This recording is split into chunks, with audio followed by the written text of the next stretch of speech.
আনন্দপুর অগ্নিকাণ্ডে নিখোঁজদের পরিবারকে চাকরি দেওয়ার প্রক্রিয়া শুরু হলো। দুঃসহ ভয়াবহের নাম আনন্দপুর অগ্নিকাণ্ড। এই নামটা শুনলেই স্বজন হারানো নিখোঁজ পরিবারে উঠে আসে কান্নার রোল। এই অগ্নিকাণ্ডের পর স্বজন হারানো নিখোঁজ পরিবারে আশার আলো যেন নিভে গেছে। সেই সব পরিবারে আবারও আলো ফুটিয়ে তুলতে পাশে রয়েছেন প্রশাসন অর্থাৎ রাজ্য সরকার। রাজ্য সরকার আগেই ঘোষণা করেছে আনন্দপুর অগ্নিকাণ্ডে নিখোঁজদের পরিবারকে আর্থিক সহায়তার পাশাপাশি সিভিক ভলেন্টিয়ারের চাকরি দেওয়ার কথা। সেই প্রক্রিয়া শুরু হলো পূর্ব মেদিনীপুর জেলায়। আমাদের কাজটা এখানে ফেসিলিটেটর, যেগুলো আছে সেগুলো ঘোষণা সরকারের তরফে আছে। তো এখানে একটা চাকরির কথা ছিল যেটা সিভিক ভলেন্টিয়ারের, ন্যাচারালি তার যে প্রসিডিউরাল পার্ট সেটাকে আমরা ফেসিলিটেট করছি। আবার যে ক্ষতিপূরণের যে বিষয়টা আছে সেটাও যেমন ঘোষিত অবস্থান, সেখানেতে যেহেতু একটা আর্থিকভাবে যাদের ঠিকঠাক আনন্দপুর অগ্নিকাণ্ডে পূর্ব মেদিনীপুর জেলায় কেউ হারিয়েছে বাড়ির একমাত্র উপার্জনকাম ছেলে বা কেউ হারিয়েছে তার স্বামীকে। সব মিলিয়ে পূর্ব মেদিনীপুর জেলায় এই ঘটনায় নিখোঁজের সংখ্যা 21 জন। প্রথম দিন থেকে নিখোঁজদের পরিবারের পাশে দাঁড়িয়েছে জেলা প্রশাসন। আনন্দপুর অগ্নিকাণ্ডে নিখোঁজ ব্যক্তির পরিবারের হাতে তুলে দেওয়া হলো আর্থিক সাহায্য।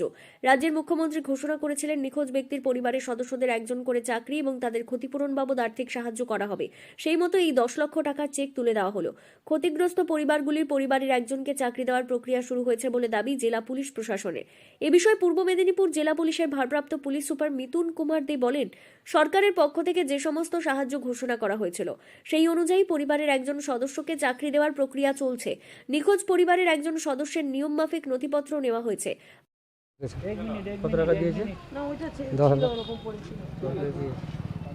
এমনি সরকারিভাবে এখনো কোনো আশ্বাস বা চাকরি কিছু পেয়েছে?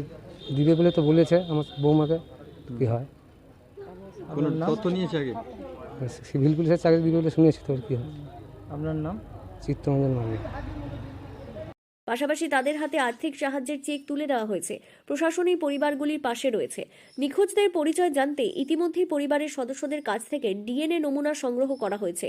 পাশাপাশি থানায় ডেকে তাদের নাম, ঠিকানা, পারিবারিক তথ্য সহ প্রয়োজনীয় নথির প্রতিলিপিও সংগ্রহ করেছে প্রশাসন।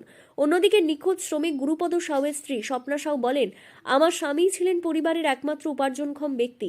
ও নিখোঁজ হওয়ার পর আমরা সম্পূর্ণ দিশেহারা হয়ে পড়েছিলাম।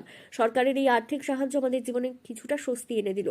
নিখোঁজ শ্রমিক রাজু মান্নার বাবা চিত্তরঞ্জন মান্না বলেন, আমরা সেই সহায়তা পেয়েছি। আমার বৌমার চাকরির জন্য প্রয়োজনীয় কাগজপত্র ইতিমধ্যেই জমা নেওয়া হয়েছে। সব মিলিয়ে আনন্দপুর অগ্নিকাণ্ডে নিখোঁজদের পরিবারের রাজ্য সরকার তথা প্রশাসন পাশে দাঁড়িয়ে কিছুটা আশার আলো জ্বালিয়ে দিল। পূর্ব মেদিনীপুর জেলা তমলুক থেকে সৈকত শ্রীর রিপোর্ট, লোকাল 18 বাংলা।